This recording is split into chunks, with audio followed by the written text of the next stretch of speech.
ಯಾರನ್ನು ಹುಡುಕುತ್ತಿದ್ದೀಯಾ ಧ್ರುವ ರಾಣ? ಆ ಧ್ವನಿಯನ್ನು ಕೇಳಿದ ತಕ್ಷಣ ಧ್ರುವ ಹಿಂದಕ್ಕೆ ತಿರುಗಿ ನೋಡಿದನು. ಅಲ್ಲೇ ನಿಶಾ ನಿಂತಿದ್ದಳು. ನಿಶಾ ಯಾರೊಂದಿಗೆ ಧ್ರುವನಿಗೆ ಮುಂಚೆ ಜಗಳವಾಗಿತ್ತೋ ಅವಳು.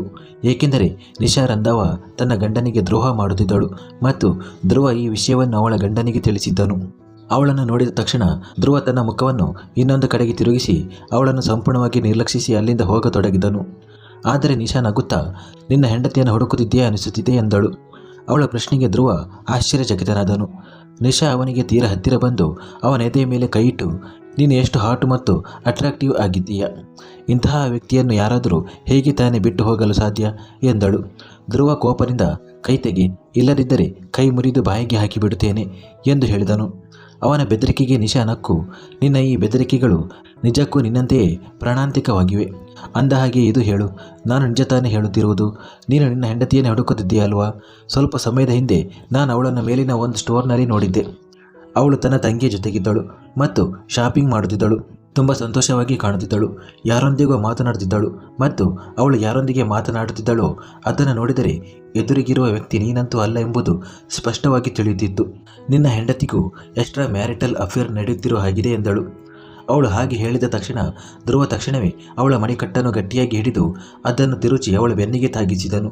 ಅವನು ಅವಳ ಮುಖದ ಕಡೆಗೆ ವಾಲಿ ತನ್ನ ದವಡೆಗಳನ್ನು ಬಿಗಿಗೊಳಿಸುತ್ತಾ, ಇನ್ನು ಮುಂದೆ ನನ್ನ ಹೆಂಡತಿಯ ಬಗ್ಗೆ ಒಂದು ಪದವಾದರೂ ಆಡಿದರೆ ದೇವರಾಣೆ, ಈ ಮಾಲನ್ನೇ ನಿನ್ನ ಸ್ಮಶಾನ ಭೂಮಿಯನ್ನಾಗಿ ಮಾಡುತ್ತೇನೆ ಎಂದು ಹೇಳಿದನು. ನಿಶಾ ವ್ಯಂಗ್ಯವಾಗಿ ನಗಲಾರಂಭಿಸಿದಳು. ಅವಳು ನಗುತ್ತಿರುವುದನ್ನು ನೋಡಿ ಧ್ರುವನಿಗೆ ಇನ್ನೂ ಹೆಚ್ಚು ಕೋಪ ಬರುತ್ತಿತ್ತು. ನಿಶಾಳಿಗೆ ನೋವಾಗುತ್ತಿದ್ದರೂ ಸಹ, ಏಕೆಂದರೆ ಧ್ರುವ ಅವಳ ಮಣಿಕಟ್ಟನ್ನು ತಿರುಚಿದ ರೀತಿ ಅವಳಿಗೆ ನೋವುಂಟು ಮಾಡಿತ್ತು.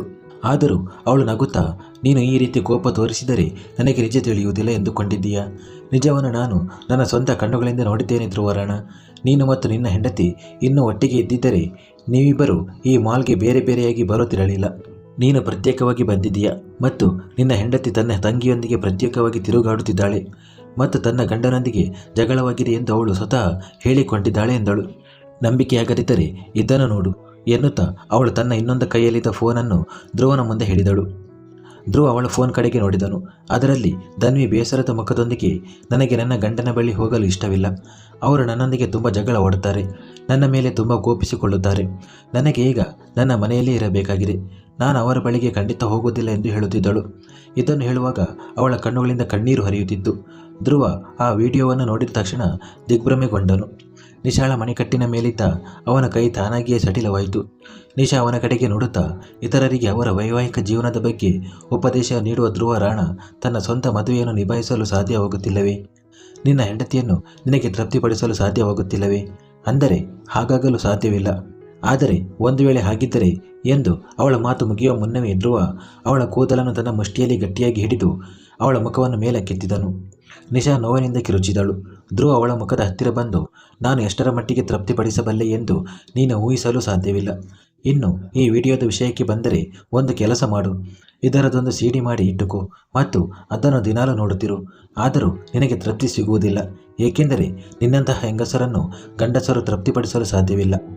ಈ ವಿಡಿಯೋ ಏನು ಮಾಡಿತು ಎಂದು ಹೇಳಿ ಒಂದೇ ಜಗಳಕ್ಕೆ ನಿಶಾಳನ್ನು ಬಿಟ್ಟು ತಕ್ಷಣವೇ ತನ್ನ ಕಾರಿನಲ್ಲಿ ಕುಳಿತು ಅಲ್ಲಿಂದ ಹೊರಟು ಹೋದನು.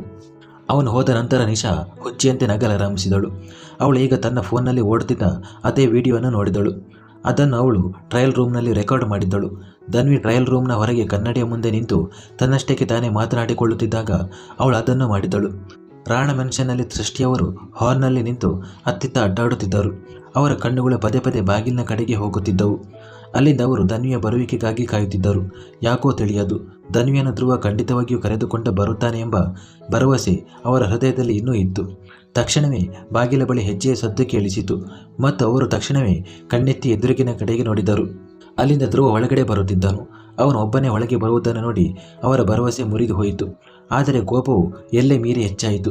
ಧ್ರುವ ಮೆಟ್ಟಿಲುಗಳನ್ನು ಹತ್ತಿ ಮೇಲೆ ತನ್ನ ಕೋಣೆಗೆ ಹೋಗತೊಡಗಿದನು. ಸೃಷ್ಟಿಯವರು ಅವನನ್ನು ತಡೆಯುತ್ತಾ, ಧನ್ವಿ ಎಲ್ಲಿದ್ದಾಳೆ ಎಂದರು. ಧ್ರುವ ತನ್ನ ಹೆಜ್ಜೆಗಳನ್ನು ನಿಲ್ಲಿಸಿ ತಿರುಗಿ ಅವರ ಕಡೆಗೆ ನೋಡತೊಡಗಿದನು. ಸೃಷ್ಟಿಯವರ ಕೋಪದಿಂದ, ನಾನು ನಿನಗೆ ಏನೋ ಕೇಳಿದೆ ಅಲ್ವಾ, ಧನ್ವಿ ಎಲ್ಲಿದ್ದಾಳೆ ಎಂದರು. ಧ್ರುವ ಯಾವುದೇ ಹಾವಭಾವವಿಲ್ಲದೆ, ಇಂದು ಬೆಳಗ್ಗೆ ನಮ್ಮ ನಡುವೆ ಈ ಬಗ್ಗೆ ಮಾತಾಗಿತ್ತು ತಾನೆ ಮಾಮ್. ಅವಳನ್ನು ಕರೆದುಕೊಂಡ ಬಾ ಎಂದು ನೀವು ನನಗೆ ಹೇಳುವುದಿಲ್ಲ ಎಂದು ನೀವೇ ಹೇಳಿದ್ದೀರಿ. ಹಾಗಾದರೆ ಈಗ ನೀವು ನನ್ನನ್ನು ಯಾಕೆ ಪ್ರಶ್ನಿಸುತ್ತಿದ್ದೀರಿ? ನಿಮ್ಮ ಮಾತಿನಿಂದ ಇಷ್ಟು ಬೇಗ ಯಾಕೆ ಹಿಂದೆ ಸರಿಯುತ್ತಿದ್ದೀರಿ ಎಂದನು. ಸೃಷ್ಟಿಯವರು ಕೋಪದಿಂದ, ನನ್ನೊಂದಿಗೆ ಅಸಭ್ಯವಾಗಿ ವರ್ತಿಸಬೇಡ ಧ್ರುವ. ಇಲ್ಲದಿದ್ದರೆ ಇಂದಿನವರೆಗೆ ನಾನು ನಿನಗೆ ಏನು ಹೇಳಿಲ್ಲ. ಆದರೆ ಇನ್ನು ಮುಂದೆ ನನ್ನ ಮೇಲೆ ನನಗೆ ನಿಯಂತ್ರಣವಿಟ್ಟುಕೊಳ್ಳಲು ಸಾಧ್ಯವಾಗುವುದಿಲ್ಲ. ನೀನು ಇಷ್ಟೊಂದು ಅಹಂಕಾರಿಯಾಗಿರಲು ಹೇಗೆ ಸಾಧ್ಯ? ನೀನು ಇಷ್ಟೊಂದು ಸ್ವಾರ್ಥಿಯಾಗಿರಲು ಹೇಗೆ ಸಾಧ್ಯ? ಧನ್ವಿ ಮನೆ ಬಿಟ್ಟು ಹೋಗಿದ್ದಾಳೆ. ಆದರೆ ನಿನಗೆ ಯಾವುದೇ ವ್ಯತ್ಯಾಸವೇ ತಿಳಿಯುತ್ತಿಲ್ಲ. ಅವಳು ನಿನ್ನ ಹೆಂಡತಿ ಧ್ರುವ, ಯಾವುದೇ ಆಟಿಕೆಯಲ್ಲ. ಯಾವಾಗ ಬೇಕೋ ಆಗ ಎತ್ತಿ ತನ್ನ ಬಳಿ ಇಟ್ಟುಕೊಳ್ಳಲು ಮತ್ತು ಯಾವಾಗ ಬೇಕೋ ಆಗ ದೂರ ಎಸೆದು ಬಿಡಲು ಎಂದರು. ಧ್ರುವ ಯಾವುದೇ ಹಾವಭಾವವಿಲ್ಲದೆ, ನಾನಂತೂ ಅವಳಿಗೆ ಏನು ಹೇಳಿಯೇ ಇಲ್ಲ ಮಾಮ್. ಇದೆಲ್ಲವನ್ನು ನೀವೇ ಹೇಳುತ್ತಿದ್ದೀರಿ. ನಾನು ಅವಳಿಗೆ ಹೋಗಲು ಹೇಳಲೇ ಇಲ್ಲ ಎಂದನು. ಅವನ ಮಾತು ಮುಗಿಯುವ ಮುನ್ನವೇ ಸೃಷ್ಟಿಯವರು ಕೂಗುತ್ತಾ, ಓ ನಿಜವೇ? ನೀನು ಅವಳಿಗೆ ಹೇಳಲಿಲ್ಲವೇ? ಒಂದು ವೇಳೆ ನೀನು ಅವಳಿಗೆ ಹೇಳದೇ ಇದ್ದಿದ್ದರೆ ಅವಳು ಎಂದಿಗೂ ಹೋಗುತ್ತಿರಲಿಲ್ಲ ಧ್ರುವ. ಇದನ್ನು ನಾನು ತುಂಬ ಚೆನ್ನಾಗಿ ಬಲ್ಲೆ. ನೀನೇ ಅವಳಿಗೆ ಏನೋ ಹೇಳಿದ್ದೀಯ ಮತ್ತು ಈಗ ನೀನು ನಿನ್ನ ತಪ್ಪನ್ನು ಒಪ್ಪಿಕೊಳ್ಳುತ್ತಲೂ ಇಲ್ಲ. ತುಂಬ ಒಳ್ಳೆಯದು. ನಿಜಕ್ಕೂ ನನಗೆ ನಿನ್ನ ಬಗ್ಗೆ ಹೆಮ್ಮೆ ಅನಿಸುತ್ತಿದೆ. ನಿನಗೆ ಗೊತ್ತಾ, ನಿಮ್ಮಿಬ್ಬರ ಮದುವೆಯಾದಾಗ ಧನ್ವಿ ನಿನ್ನನ್ನು ಬದಲಾಯಿಸುತ್ತಾಳೆ ಎಂದು ನಾನು ಭಾವಿಸಿದ್ದೆ. ಆದರೆ ಇಲ್ಲ, ಅವಳು ನಿನ್ನನ್ನು ಬದಲಾಯಿಸಲಿಲ್ಲ. ಬದಲಿಗೆ ನೀನೇ ಅವಳನ್ನು ಬದಲಾಯಿಸಿಬಿಟ್ಟೆ. ಅವಳು ತುಂಬ ಮುಗ್ಧ ಹಾಗೂ ನಾಜೂಕಾಗಿದ್ದಳು.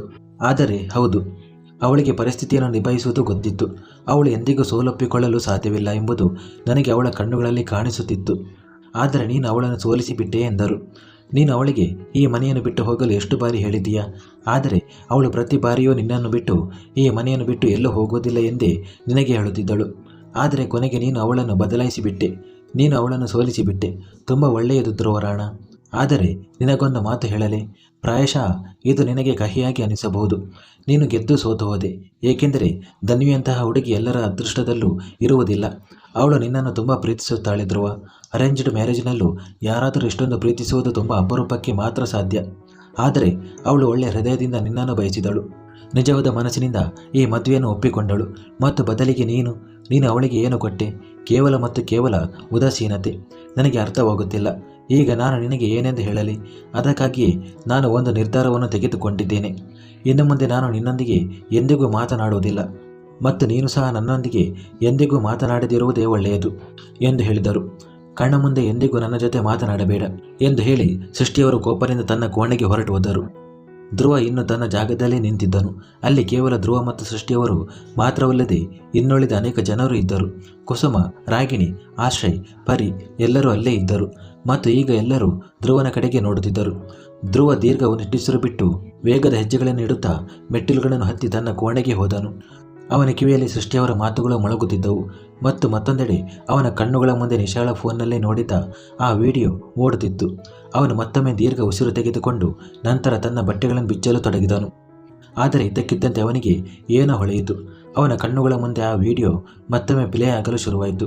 ಅದರಲ್ಲಿ ಧನ್ವಿ ಅಳುತ್ತಾ ತಾನು ಇನ್ನೂ ಎಂದಿಗೂ ಧ್ರುವನ ಬಳಿಗೆ ಹಿಂತಿರುಗುವುದಿಲ್ಲ ಎಂದು ಹೇಳುತ್ತಿದ್ದಳು.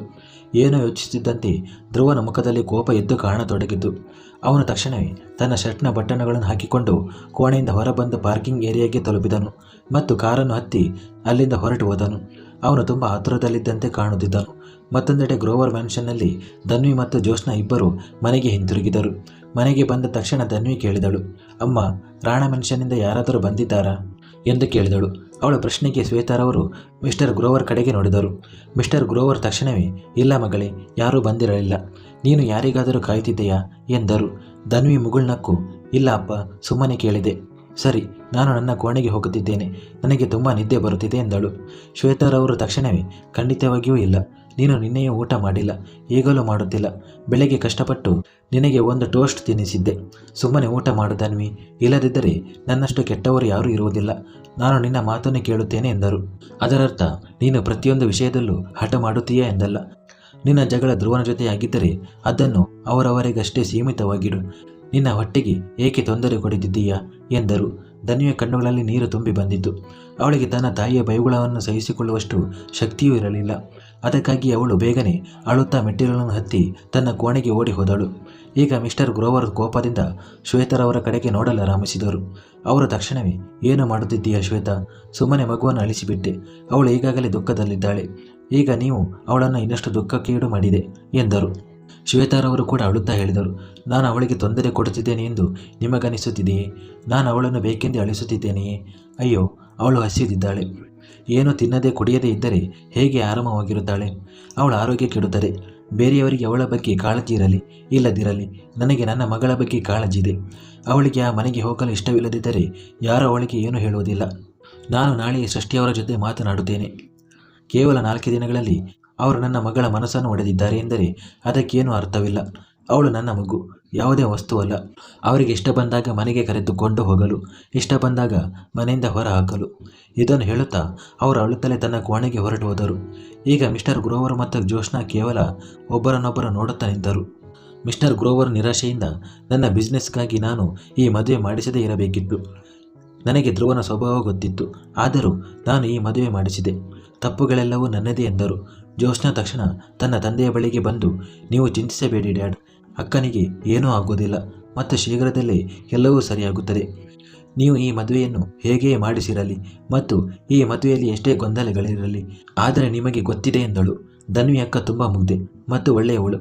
ಒಂದಲ್ಲ ಒಂದು ದಿನ ಧ್ರುವ ಭಾವ ಕೂಡ ಅವಳನ್ನು ಪ್ರೀತಿಸಲು ಶುರು ಮಾಡುತ್ತಾರೆ ಮತ್ತು ಆಗ ಅವರಿಬ್ಬರ ನಡುವೆ ಎಲ್ಲವೂ ಸರಿಯಾಗುತ್ತದೆ. ಅವಳ ಮಾತಿಗೆ ಮಿಸ್ಟರ್ ಗ್ರೋವರ್ ಮುಗುಳ್ನಕ್ಕರು. ಮುಂದುವರಿಯುವುದು.